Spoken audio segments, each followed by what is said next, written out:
Hey everyone, happy Friday to you. The weekend is here. It's just another work day for me tomorrow though. Nothing that exciting. But it's okay. I still take time to get some organization done and some prepping done. I usually give myself about half the day on Saturdays to get that done. So I am excited for that. I always feel a little bit more peaceful when I get some things organized and in order. So that's good. All right, let's make sure I get the Instagram set because I have completely forgotten to do it the last 2 days, which is why I haven't struggled with it. It's my blonde roots. Okay, so watch that be the thumbnail. Okay, so today we're going to talk about 5 reasons why you should be storing food now. Everybody's waiting for the crises. Everybody's saying, well, this is in case of something happening. Well, I'm here to tell you today that something is already here. And I go into great detail what that something is in Neanderthals in the Kitchen. I am not fear-mongering in Neanderthals in the Kitchen. I refuse to do that.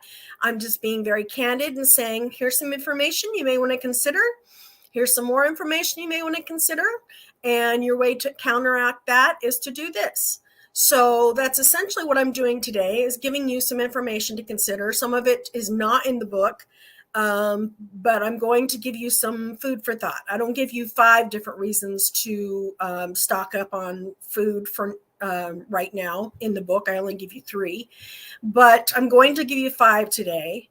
And hopefully it will kick some of you in the pants and make you get a little serious about stocking up. This is not to overwhelm anyone. This is not to stress anyone out. It's for those people who are thinking that they've got time. Well, I'm telling you, the crisis is already at your door. You doing something now is to mitigate the damage, but it's already at your door. The ones who are winning are the ones who prepared a couple years ago. Those are the ones who are doing dandy. But at least you can stop the bleeding, if you will, in this crisis that's going on right now. And boy, howdy, it's going on. It's in full swing. And I don't think that it'll be mitigated regardless of who wins the election. I think it can be exacerbated based on who wins the election. And I'm not going to say one way or the other or who or what that is. But I think that we are in for tougher times. And a part of that is weather related. So it has nothing to do with the elections. Part of that is because of the system, the fragile system that we're built upon right now, because we've done a lot of things wrong in our nation to subsidize food, farming, and agriculture, and it's going to bite us in the butt. So let's talk about that. All right. So the first thing, I suggest that you stock up on seeds, but to grow a garden and just put those foods away. Some of you are like, well, I can't grow a garden right now. Maybe someday. Okay, well, then at least stock up on seeds. But may I suggest that you stock up on heirloom seeds? Heirloom food is disappearing. It's why you don't find very many watermelons with seeds in them anymore. They don't want you to save the seeds. They want them raised a certain way so that farmers have to buy the seeds over and over and over and over again. Farmers now have to sign contracts saying that they will not share their seeds with anyone and that they will buy the seeds every year, that they will not hold any seeds back, that they will destroy any seeds that they do not use at the end of the season, that they will not share it with their neighbors. It is a cabal. The seed market is a cabal just as much as any drug market is. It's ridiculous. But these foods are disappearing. And if you want to have some control in what quality of foods that you eat, because for some reason, somebody doesn't want us to, a whole bunch of somebodies, some monopolies do not want us to have control over what we eat. I want that control. And the only way to do that is to set back heirloom seeds. Now, I don't have a blossoming garden this year, unfortunately, but I still got heirloom seeds. That was still a priority. And I strongly suggest Baker's Creek. When I get that catalog, I will sit down and I will read that catalog like it is a John Grisham novel. I just love going through that catalog and spending my money. It's like garden porn. It's it's just, I love it. I just can't get enough of those seeds. I spend way too much money, but I store them properly and they will last for a very, very long time. I suggest that in a society down scenario, that being able to grow your own food will be vital. We grew over 20 million victory gardens during World War II. And in 1943, there were about 20 million victory gardens in the US. And that created 80 tons of food, which was more than the commercial food producers produced in vegetables, so that that food could go to the troops instead. So it's possible. It's possible for Americans to get on the bandwagon again and decide, yeah, it's time for me to raise my own food and put these agricultural monopolies in their place. It hasn't been enough message to sue them for the contaminants that they're putting in our food. Small farmers have tried to sue and have lost. They just haven't been able to go up against them, and it's a crisis, folks. It's nothing more or less than a crisis. We don't have access to heirloom foods anymore except at flea markets and small time growers. That's it. So if you want to preserve that quality of food, it's time. And I could stop there, and that would be reason enough for you to stock up on heirloom seeds and on heirloom food so that you would have that. But I want to say that right now, if you could grow some of those really amazing produce pieces, like big striped tomatoes and purple beans, and the long beans instead of green beans, the purple striped ones, oh, they taste so good. If you could grow some of those, that could help you as a secondary income. I mean, a garden is like a second job anyway. It's bad. But if you do it right. Now, I am going to share something with you. I hope that you will hear me when I share this. I hope that you won't poo-poo what I'm trying to tell you. There is a gardening method. I talk about it in great detail in Neanderthals in the Kitchen. It has been utilized in nations all over the world. It has changed economies. It works in any environment. It works in any type of soil. It has worked in when the man who invented it was spending his own money, traveling all over the world, trying to help countries grow their own gardens and to become more independent. He flew to Japan, and the leaders there were a little bit insulted that somebody had agreed to have somebody come and teach them a thing or two about gardening. And so, to show their indignation, they gave the man a plot of land that was basically a cement jungle. And you know what he did? He still turned that into a thriving garden and got their apologies and their respect. But after that experience, he started asking the nation's leaders, I'm going to come in, I'm going to teach you this, please give me your worst plot of land. And every single time he showed them what could happen, not just that they could grow a garden, but that garden could yield 10 times what a regular garden could, 10 times what a, what's it called, Garden of Eden could, or your hydroponic gardens, or all of these hoity-toity designer gardens could. The yields were significant. The sizes of the produce were significant. And It's something that you can be prepared for right now, today. You don't have to wait 3 years for the worms to come to the conference. They're going to be there right away. You don't have to worry about what quality of soil you're using. I've seen it work in styrofoam pellets, for crying out loud. It'll work in Arizona. It'll work in Jersey. It will work anywhere. And it's called the Mittlighter gardening method. I strongly recommend that you check it out. Go to Preparedness Pro, put in Mittlighter in the search bar. It's Mittleider. There's 3 articles I wrote about it in succession. Read about it, find out about it. It will make a world of difference. You only need to water for 6 minutes a day. And you're not watering waste. You're watering just right at the roots. That's it. That's all you need to do. You're going to have fewer pests. You're going to have fewer weeds.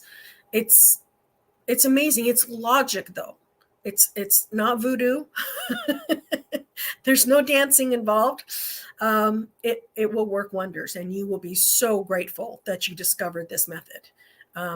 I didn't create it. Darn it. Wish I could take credit for that, but I'm so grateful for the man who did. And it requires some specific nutrients, but they're cheap.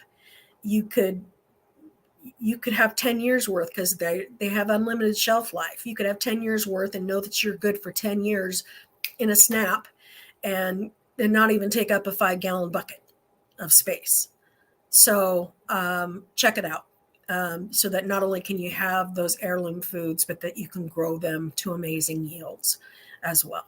So that's my 2 cents. Can you imagine going to a flea market or a farmer's market and not only having these beautiful tomatoes that are striped purple and orange, but have them be this big? I mean, people would be tripping over themselves to buy your produce. You think you can't afford preparedness? There's a way for you to afford it. Just going to take a little elbow grease. Anyway, that's my 2 cents. All right, next reason is the contamination of foods. Thank you very much, dog. Contamination of foods. I really don't need to say much. Everybody who's watching this knows that the foods are contaminated. There's words that we can't pronounce. They keep switching the words on us too. Just when we figure out, aspartame is bad, then they change the words on us. I mean, think about this. People in high places that we're supposed to trust are trying to come up with a way to trick the American people. They're literally, deliberately trying to steer us in the wrong direction. They are trying to play the hide the nut game. They're trying to blankety blank poison us. They know it's not good for us. They know that we, the people, are not thrilled about this in our foods and that in our foods, etc. So what do? They change the name. That doesn't change how it impacts our body. It doesn't change that it'll cause cancer. It doesn't change that it'll cause tremors. How is that even right? Well, there's nothing that you or I can do about it except not partake anymore. So put up your own foods. Buy foods that you have control over, or make your own from scratch. Stop buying the processed stuff and make your own. You can make your own granola bars. You can make your own graham crackers. You can make your own Cheez-Its.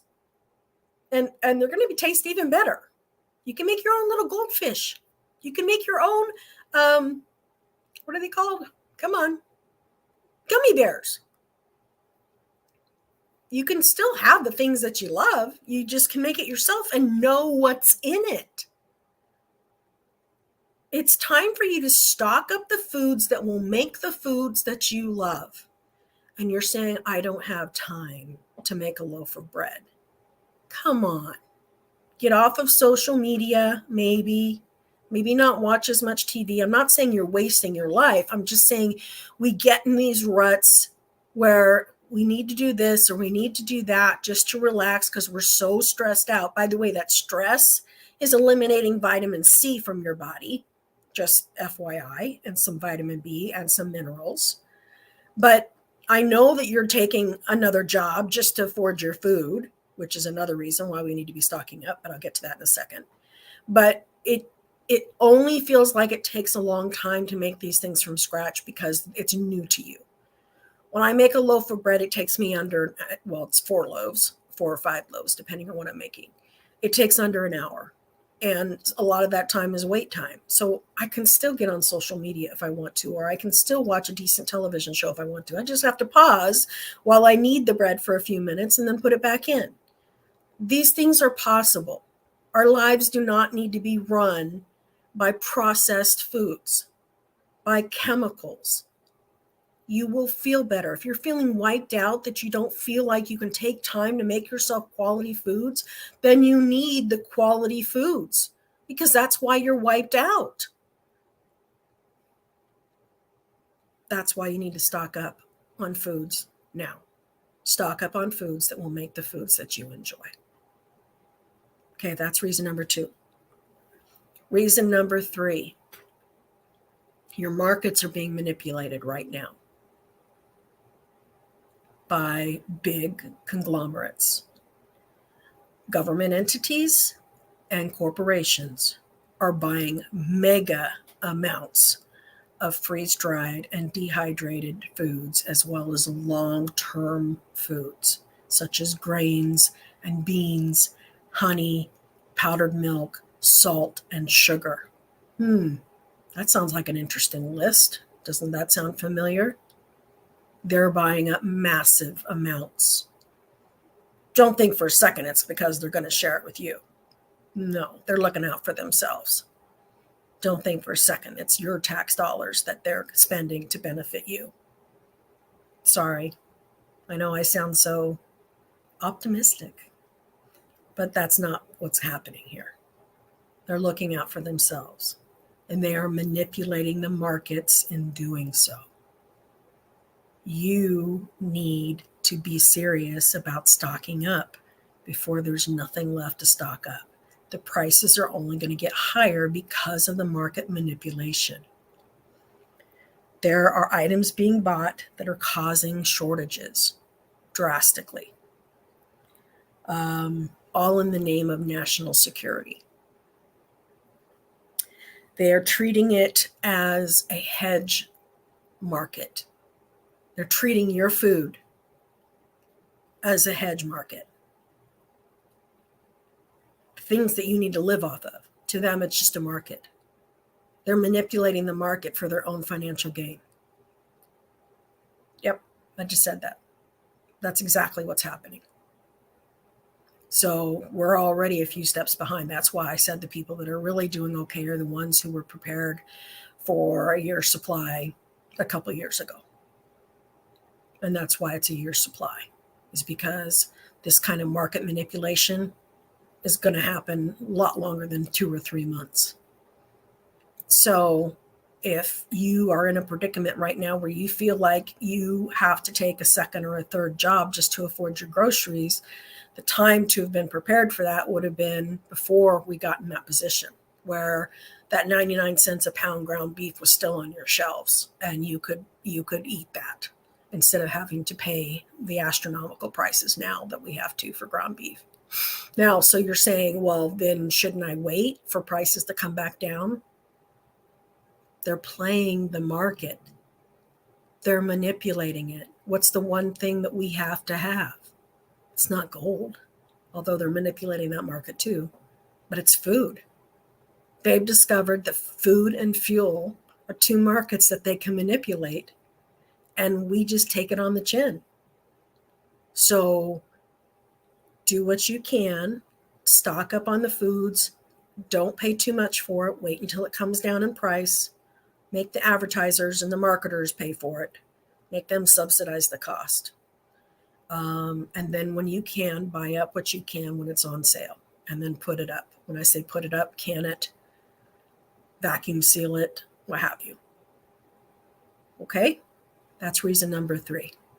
that market manipulation. It's real. It's a crisis. It's happening now. Any questions? All right, next.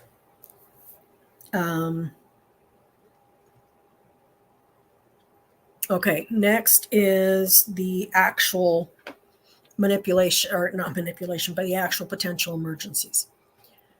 Part of this goes along with manipulation of the market because the global food supply chain is very fragile. You've got centralization of locations that aren't near the transportation venues. And so if anything happens that separates them from those transportation venues, then now you've got a shortage. Well, that's why there's been a shortage on rice, is because rice is not growing right next to the trains. Rice is growing out in the fields, the Philippines or China, etc., and it has to be trucked in. Well, because of the fuel manipulation, there's been some problem with that. Because of the restlessness in the countries, there's been some problem with that. And as a result, there is a breakdown in getting things where they need to go. Everything is fine and dandy as long as things get to where they need to go. But you have a trucker strike, or you have fuel prices jacked up where the little guys can't get their product to the buyers so that they can ship them to the various countries. And we're shipping our stuff out. We're not keeping it here in the country for we the people. We're shipping it out. That's another problem. Bulk buying by the government creates a logistical bottleneck as well. That's another problem that impacts the fragility of our global centralization of that market. So that's a crisis that's ready to happen anytime. You could have a hurricane or tornado, an earthquake, a volcano, anything like that, any emergency crises, that just something natural could happen. And we'd be in a world of hurt because we are so dependent on the globalization of food now.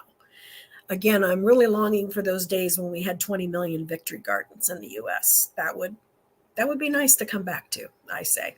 It really would. With all the technology that we have now to really amp food flavors up and everything, and pressure cookers. I love pressure cookers and smokers and all kinds of neat things that we can do with food nowadays that we couldn't do in 1940s. I mean, I'd be in heaven. I'd be in my element if we had gardens out the wazoo and electricity and air conditioning. That's just perfect for me. All right. Other emergencies. A financial collapse is very realistic. We had the financial collapse in 07 and 08. Unfortunately, we didn't seem to learn from that. We are ripe for another collapse with the housing. It is artificially high. I couldn't believe it. I saw a friend of mine post her house in a little town in Idaho. It was for over $500,000, closer to 600,000. I was gobsmacked. I mean, it's artificially high, and I know how much she paid for it. I know how long she's been in it, and it's artificial. You just can't. There's a comeuppance. You can't justify that kind of increase. You can't say it's supply and demand, because there's not enough we the people that have that kind of availability and funds. So it's not a mass. It's a very select few that can afford that kind of housing. So now you have massive people trying to fight for housing in apartments and rental homes, etc. And that's gone up. And so now you have multiple families living in properties. We're just doing the best we can to make it. And that tells you that there's a food crisis coming. You don't need me to tell you that you're paying more at the cash register for your foods.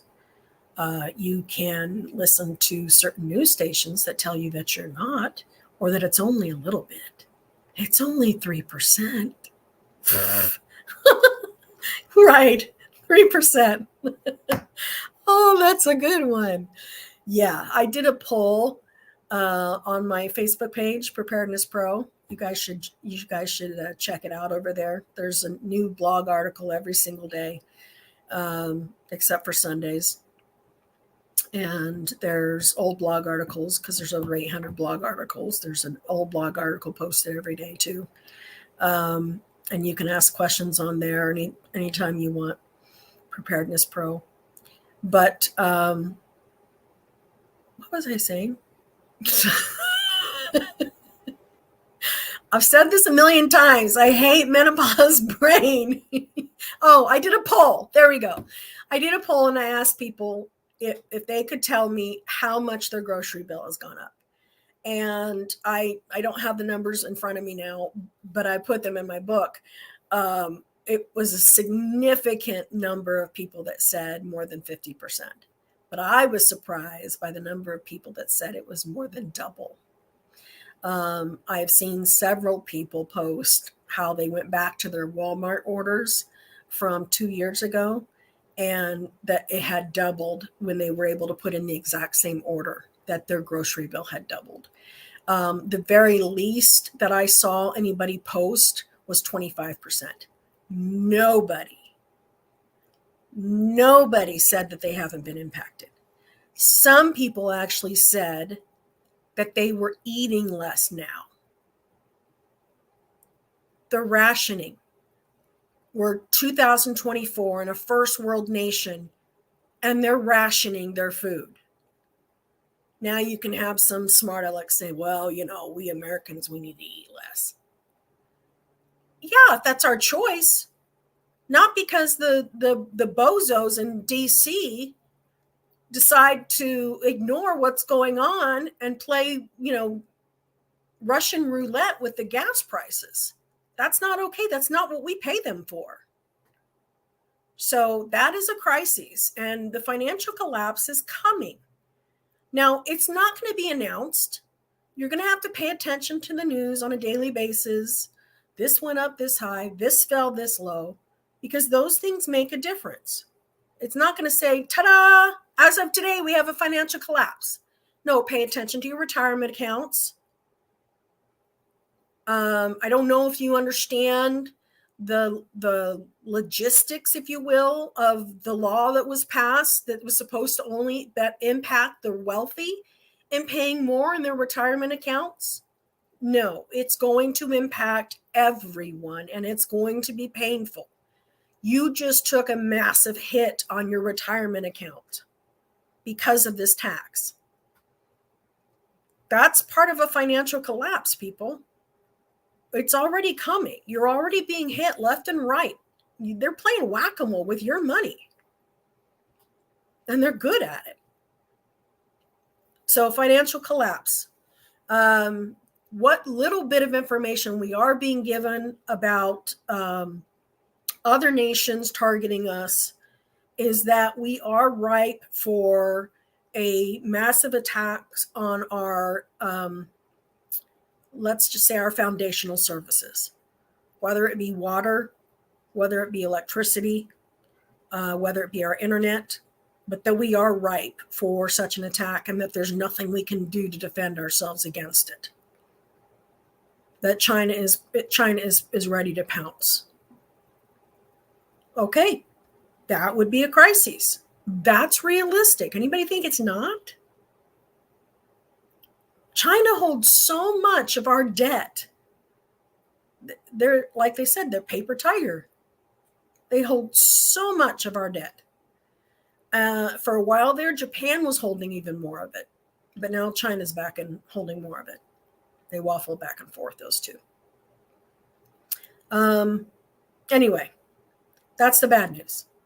My point is because of these things, it is time for you to be stocking up on water and food now.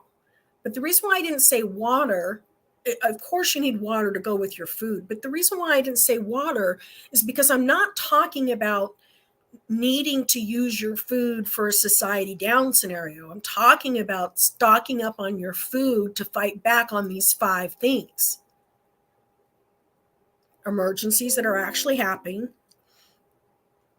manipulation of the market, stabilization of your dollar, contamination of the foods, and disappearing of heirloom foods. Water has nothing to do with those, except for the emergencies. And you need water to go with your food for the emergencies.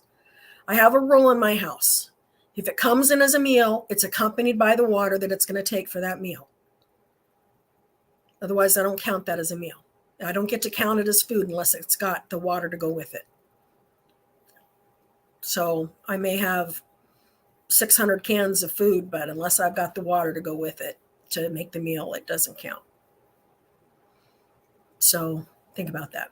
On Monday, I'm going to talk about how freeze-dried foods belong in your everyday diet and how you can afford it. Because you can, believe it or not. If you're paying for regular produce now, you can definitely afford freeze-dried foods. And I'm going to show you how. The numbers are going to show you how. No ifs, ands, or buts about it. I'll show you that on Monday. Okay? All right. Well, I hope you have a happy Friday. I know that sounds terrible. Da da da da da da da. Okay. Hope you have a happy Friday. Well, I think it's important to know where you're at in order to be peaceful. We can't be oblivious. We can't be at peace if we're not fighting back what's really there. And I think that's important. So I do hope you have a great weekend, and I will see you Monday. Bye-bye.